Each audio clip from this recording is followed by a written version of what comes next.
Hi and welcome to the Cult TV Sofa. This is a reaction and discussion video for the 7th episode of Season 2 of Stargate SG1 called Message in a Bottle. Don't forget you can see the full version of this reaction on my Patreon channel. Check out the link in the description below. Last time we saw the Stargate base get a message from the planet they previously visited when Teal'c and Jack were transported to that cave system. Going back to the planet, they discovered that the Goa'uld had invaded due to the damage the team had done to the planet's protection last time they were there. Whilst Jack and Teal'c held off the Goa'uld, Sam and Daniel went looking for weapons that Thor had left there to protect the people. They went through a series of tests to prove they had the right morals and level of knowledge to be able to cope with seeing Thor in his real form. They thought the image of Thor they were seeing was a hologram, but he was an actual live transmission, and he told them that they were fighting against the Goa'uld, but there were no weapons on the planet, and he abruptly disappeared and sent them back to the forest they were originally in. They were all captured by the Jafar, but then Thor appeared in his ship and promptly made all of the Jafar and their equipment disappear. He made the planet safe again and made allowances for Teal'c and the rest of the team to return, if they wanted to, in the future. Through a message, he also said that they were not developed enough to meet with his race yet, as they were still too young. So let's see what happens in this episode. I'm going to put any relevant trivia that I find over here, and at the end of the reaction I'll be discussing what happened and my thoughts about it. And I'm going to start it in 3, 2, 1. Oh, it's moon. Jack, it may as well be the moon out here. Yeah. If there ever was anybody home, they've been gone 100,000 years or more. Wow. That's Stargate on the moon. That's quite cool. That thing. So I assume they connected to this planet or moon or whatever it is. I mean, it looks like a moon, I assume, because there's no atmosphere and there's craters. So maybe it was a planet that got bombarded by meteors or something and just wiped out all life. But obviously the probe they sent through would have picked up that there was no, I assume, oxygen and everything. So then they put on suits and they've gone through. Oh, that's risky though, because if there's problems with like the device they use to dial back, what if they run out of air? Time's much more of a factor there. So it's a riskier thing to do. Not sure. Well, they've obviously taken the risk because they picked up readings. So. At the same EM frequencies we picked up from the probe. The artifact or whatever it is definitely the source. I was going to say the suits look really good, except for that box thing they got on their chest. That looks like a cereal box they've cut out and stuck on, but the rest of it looks really good. Are we in danger? No, sir, I don't think so. Not at the moment. Not at the moment. If Daniel's right, this artifact has been doing this since Neanderthals were still a dominant species on Earth. Oh, that takes me back. I'm still there. It's generating an electromagnetic field and emitting small amounts of alpha, gamma, and delta radiation. So what does it do? Why does it do that? Yeah, what purpose? But it's got a power source more advanced than anything we've ever come across, including the Goa'uld. It's a time capsule. Something that told whoever came after who you were or how you died. Yeah. When a Goa'uld's world is taken by another in battle, he will sometimes leave behind the means to destroy the conqueror. Whoever this civilization was, they went to great pains to leave this artifact behind. Well, yeah. Message in a bottle. Good point, though. You don't know how the people were killed, what happened to them. It could be a booby trap of some kind. Yeah, you got no idea what it is. Earth could sure use a power source that lasts for thousands of years. Alright, pack it up. Oh, they're going to take it back. Well, that's obviously going to be a bad thing. Oh, that's dangerous. They've got literally no idea what that thing is. It could be a booby trap. If you just lifted it off without even checking for traps or anything, what if it blew up or something blew up, Indiana Jones style, lifted it off the pedestal and the rocks start rolling down towards them. It's, one thing to maybe want to investigate it further, it's another to pick it up and take it back to Earth. I know it would be trickier, a lot trickier on that planet with no oxygen or anything, or no atmosphere, but they could have looked at sending teams back to investigate it there in situ rather than taking it back to Earth. I mean, they could have possibly, I don't know how sealed that room is, but they might have been able to put up some sort of protective barrier around it, so they could put some oxygen in there and investigate it without suits on. But it would have been a slower, more expensive project, but it just seems risky. And it's bound to be a problem. That's what the episode's going to be about, isn't it? Yeah, well, there we go. That's not a good sign, is it? That device they had then, it didn't look like it was the machine they sent through the gate initially. That was something else. I assume because they couldn't carry packs and things, they had that device, like a mini tractor behind them to hold equipment and things. Oh, plus, yeah, it was like a net effect. So when it closed, so anything in there wouldn't float away. I assume if they want to go outside, there'd be no atmosphere, no gravity. So, still would have thought there'd be rules about taking things you got no idea what they are, especially power sources, that unknown power source, you got no idea how. But Sam implied it was a big power source, could blow up. As soon as they stepped in the Stargate, it could blow up. I would have standard rules about bringing things back like that. Require the package, sir. I recommend level 3 precautions. Level 57 precautions. Careful with it, it's heavy. And could blow up. Welcome home, SG1. It's cool to see them go into a planet with no atmosphere, though, in suits. It's good that they can do that. 2 more elements to the periodic table. No. To record this. Whatever you say, Captain. Surely you would be. You'd be recording it from the start. He gets nervous like that every time he's around you. Mm-hmm. Maybe a crush. He We're could. recording now. Oh, you could hear. Oh, awkward. Thank you, Lieutenant. Oh, that's so awkward. Oops. Yeah. Notice the writing. So tiny it can't be read by the naked eye. Okay. We think it's a set of instructions. Think. On how to... On what, yeah. We think it opens. And what's inside. It's the equivalent of 1,000 pages of text on the exterior surface alone. That'd be hell of a lock if we need that much text to open it. You know I have the highest respect for your abilities, But but the NID wants a look at the thing. Well, I recommend against shipping the artifact anywhere just yet, General. so NID, that's that guy that who was in it when that race came through, who were more advanced than us, who could phase through walls. They did they run Area 51? Oh, can't remember. But I mean, I assume there'd be like a chain of command about who investigates things like this and where things go.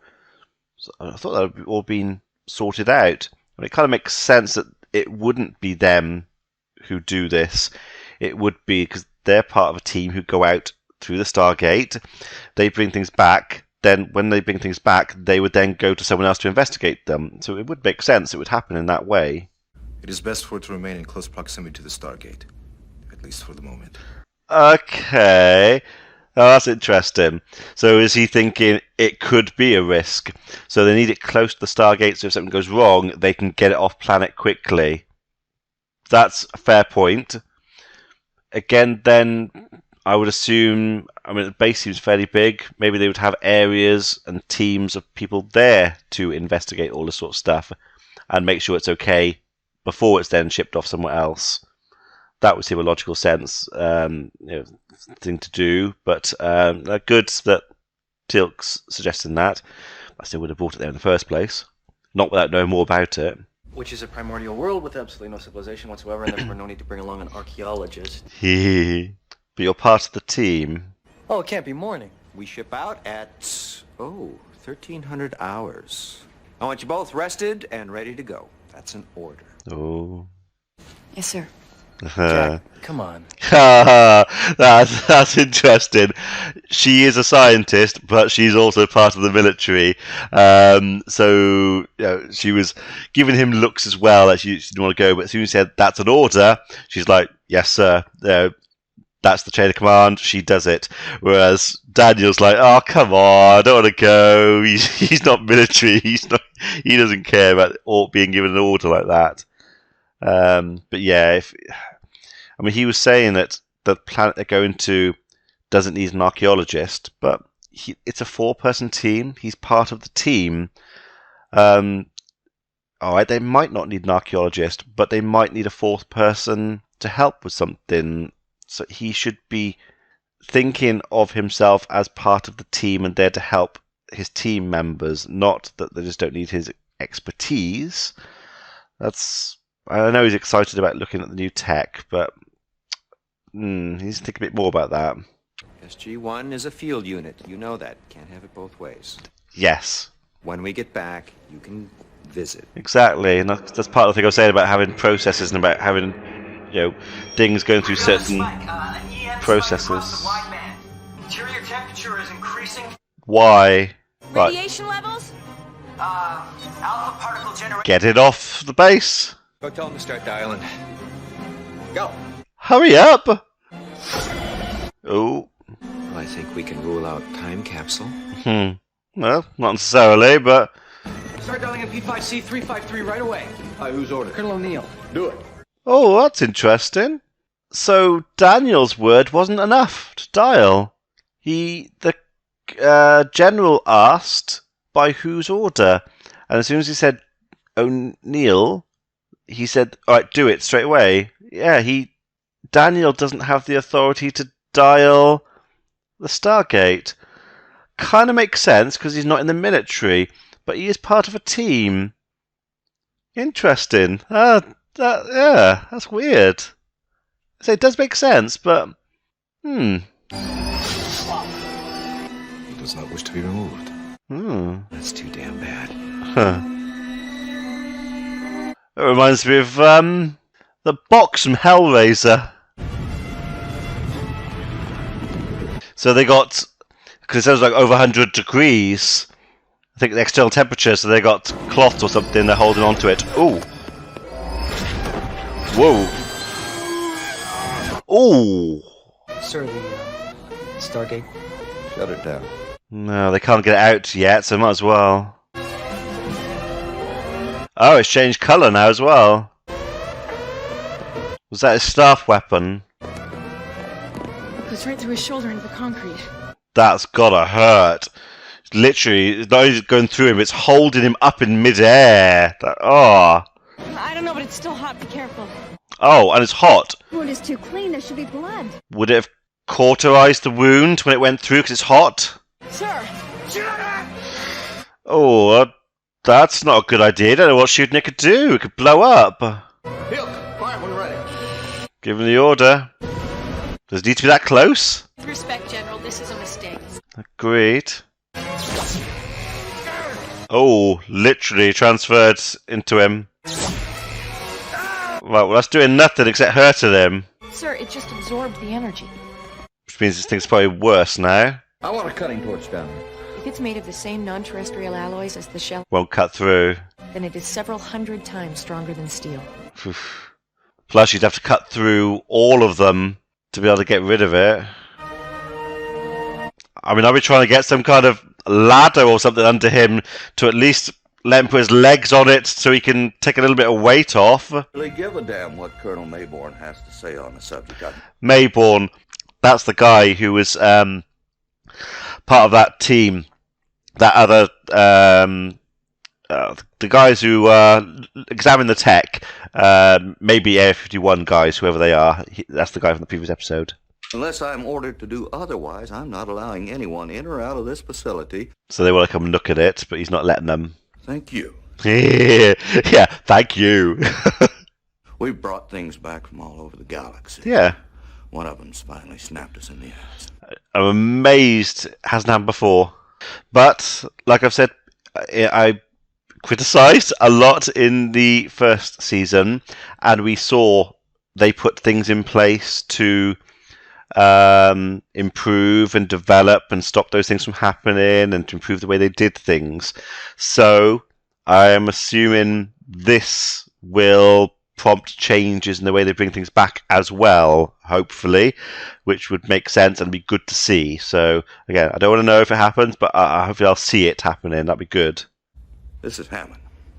Lock up the mountain. Authorization code Red-Beta. Initiate wildfire. Surprised he didn't say General Hammond, as he's given an order like that. Wildfire. Oh, that's a flip. That's a heavy door. You have a very high fever. It's being caused by an infection. Oh, they have put... I missed it. They put something under him to keep him up. Good. Your progress here is unsatisfactory. Can't go any faster, sir. This is the hardest stuff I've ever come across. I will delay you no further. Don't rule anything out and don't make any assumptions. So obviously we're dealing with a weapon. That's an assumption. Yeah, that is an assumption. All right, let's get to work. Yeah, chuck everybody you can at it. Everyone who's on base. And they also seem to bond in chains. And it's infected the Colonel. Oh, what are you saying? It's infected his clothes as well as living tissue? That affects not just people. Bringing up the UV lights. Oh my god. I'm guessing that's not a good thing. So is it like a building virus? Captain Carter? What's happening to me? Oh, is it spread to other people as well? This organism can eat through virtually any substance, even concrete. This entire complex is made of concrete. So even locking it down, it could get out. What was that you just gave me? Tetracycline. I think I'd want to know before I was injected. A wildfire directive means nothing in or out. You know that. Okay. Wildfire sounds explosive. I was thinking it might be some sort. I was thinking it must be maybe some kind of self-destruct sequence kind of level stuff. But it sounds like it's just a complete lockdown. No one in, no one out, kind of thing. His infection is even more far gone than Colonel O'Neill's, but he's allergic to tetracycline. Don't make me repeat myself, Doctor. I'm surprised the doctor, she's saying that. Yes, she wants to save her patients, but she must know the risk of letting someone in or out if it spreads so quickly and easily. It's not great that they're leaving it dark like that. It's not. I understand they're doing it so they can see the spread, but it's pretty horrible for Jack. I am here, O'Neill. Teal'c doesn't seem to have any on him. The symbiote I carry appears to protect me. Right. Way to go, Junior. Can they use that in some way? Internet stick around. Of course he will. Undomesticated equines could not remove me. Wild horses. That's a joke. Don't make me laugh. No, it's gonna hurt. It's gonna make him move around. Just about through here. Oh, they have got through. It's moving! Oh, what happened? It will not allow us to free you, O'Neill. What, so did it move further out? What's its purpose then? What's it gonna do? It must do something. So from that we can extrapolate that it's a warning. This organism will continue to grow and expand exponentially until... Yeah, until what? So the planet it was on had no oxygen or anything. Maybe it was left there on purpose. So if they starve the room of oxygen, that might affect it. Obviously Jack's in there, but they could give him a mask or something to help him breathe. But I wonder if that could do something. Might stop the organism as well, taking away oxygen. How's the pain? It's not too bad. He's gonna die, isn't he? If you see Captain Carter... Beep. I'll make sure I send her over. Yeah, he's bound to die. Okay, so it feeds on energy. How do we use that? So how can you drain it? Can't live without one thing. Oxygen. Yep. It's gotten into our computers. What, so it's now turned into a computer virus as well? Or is it just eating the computer? Well, that's not good. She's now spreading it to multiple levels. Hello? Daniel! Hurry up!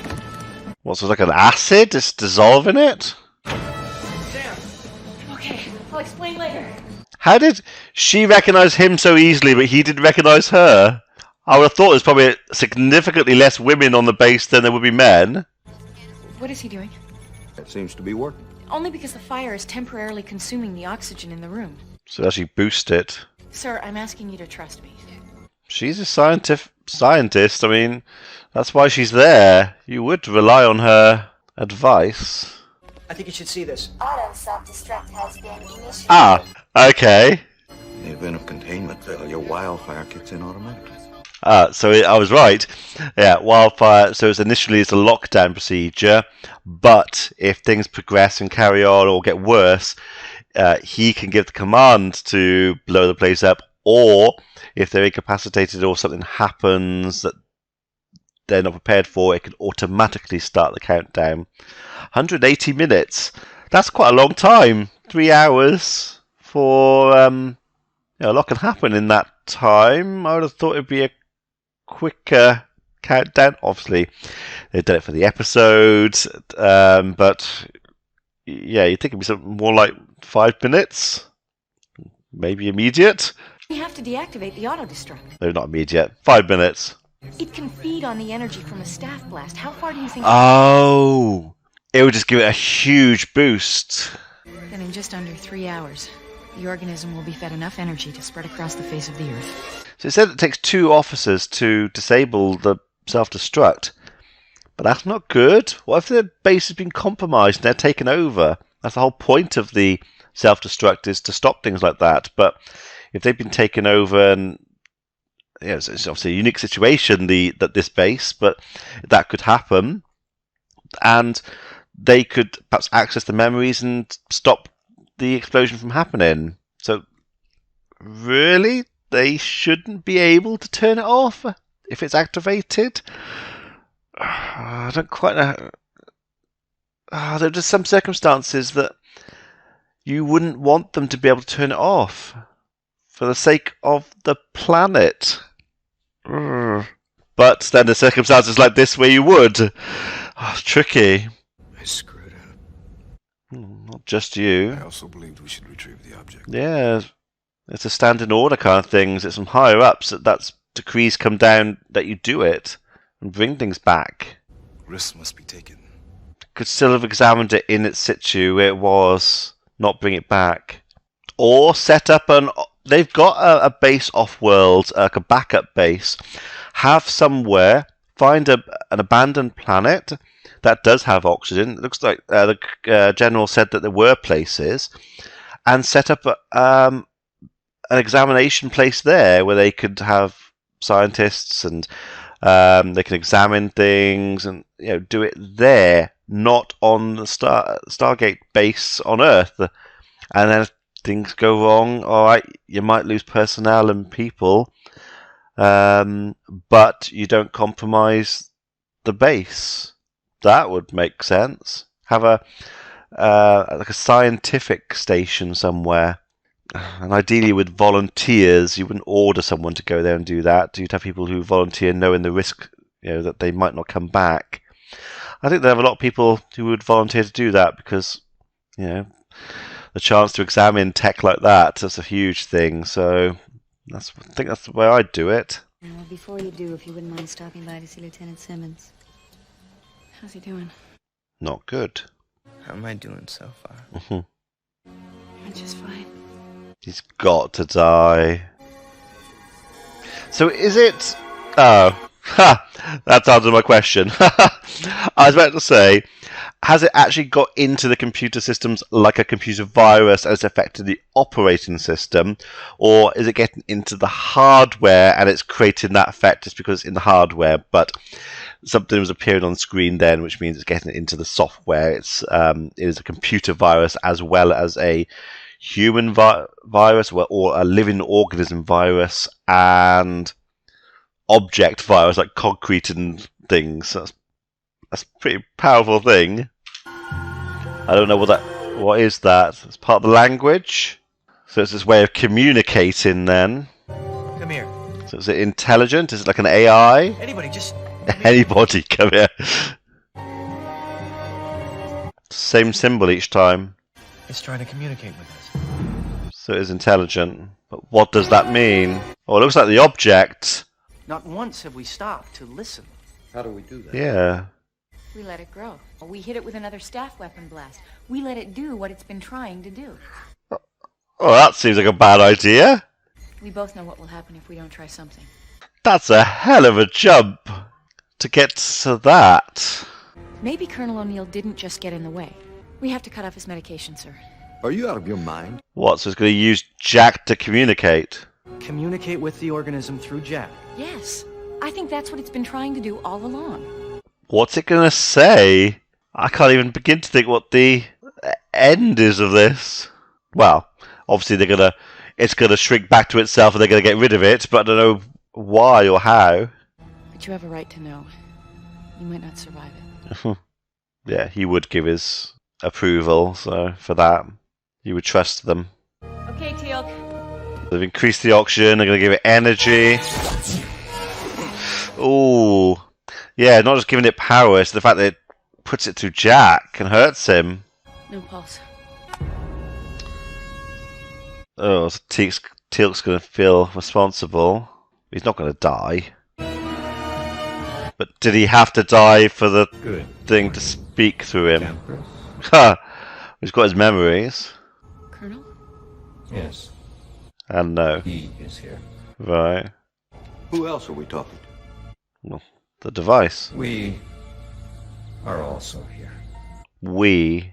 You would have returned us to our former world. Yeah. And your fear would have destroyed us. How? Once exposed to the atmosphere of a living world, we went forth. And we cannot allow you to stay. O'Neill feels this as well. What, so are the organisms the life that was on the other planet? He's saying we. It's not like I.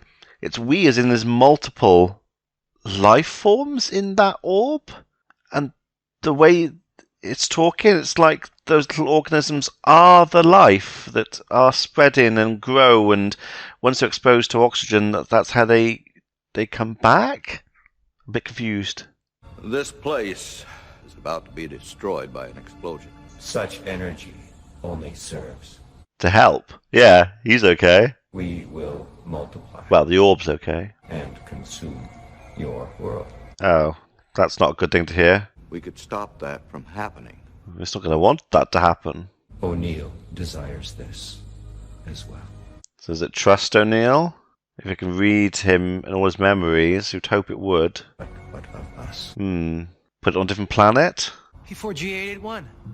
It's primordial. You would send us there. Yeah. But they haven't checked the planet out completely to make sure there's nothing and nobody on there. It's a little bit irresponsible. There must be other planets they've visited that they know are uninhabited, and they've done more checks on it to make sure it's uninhabited. Oh. Well, that's probably a yes. It's just release control of Jack. Sir, I think the computers are rebooting. Start dialing. So is it pulling... God, they definitely got Windows 10, have they? Take longer than that to boot up. So is it pulling all the organisms back into the orb? Well, no, it's not. But it's going to let him pick it up and put it through the gate.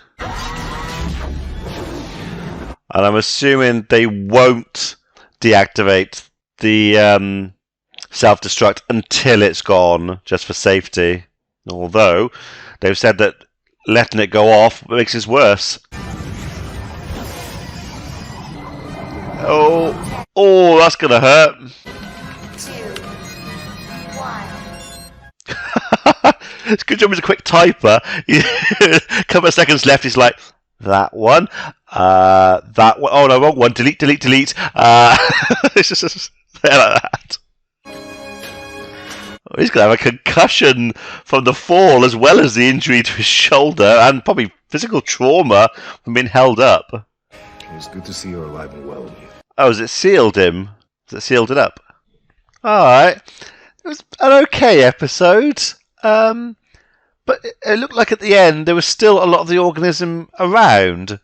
And I would assume that would still continue to spread. It's not like they're going to commit suicide or whatever, just die.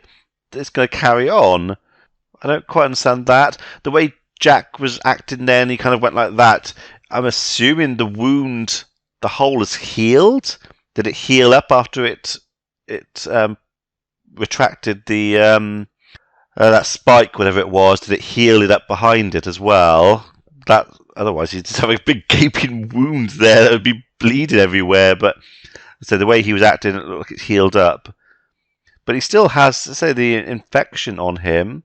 What's going to happen to that one officer that was really ill, like Sam?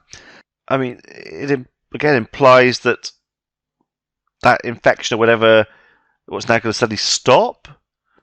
It doesn't quite make sense. I don't quite understand it. And it's the whole self-destruct thing. They shouldn't be able to stop it. I don't think. The whole point of it is something goes wrong on the base. It's bad, but people, even if something goes terribly wrong on the base, some people will understand that, and they will sacrifice themselves for the sake of the greater good. There are other people who will be scared and would want to escape, so they might stop the self-destruct to save themselves, even though really they should do it to save the planet, basically. You kind of have to take the human element out of it, and it should be an automated self-destruct that no one can turn off. But, like I said, in this situation, you did need to turn it off because it would actually make things worse. I don't know. But this does seem wrong, or not wrong, but it doesn't. I don't know how to put it. For a base like that, for the risks involved, they shouldn't be able to turn off the self-destruct. Just because they could then, it just takes two people in a senior position to, or with authority to, open the doors and let they get out because they want to escape, and they let whatever is wrong with the base out as well. I don't know. Tricky. Don't know. Bit odd one. Why the planet they found it on had a Stargate. So why did they leave it on that planet? Why didn't they put it through the original inhabitants? Why didn't they put that device through the Stargate to a different planet? Why didn't they move to a different planet? Leave? Don't know. It was an odd one. It was interesting, but there's nice scenes with Jack and Teal'c. That was very nice. Again, I hope their process is improved because of this. It'd be interesting to see, say, future episodes to see if we can see that happening. But yeah, a lot of odd things. Let me know what you thought about this one in the comments below, and I shall see you for the next one. Be seeing you.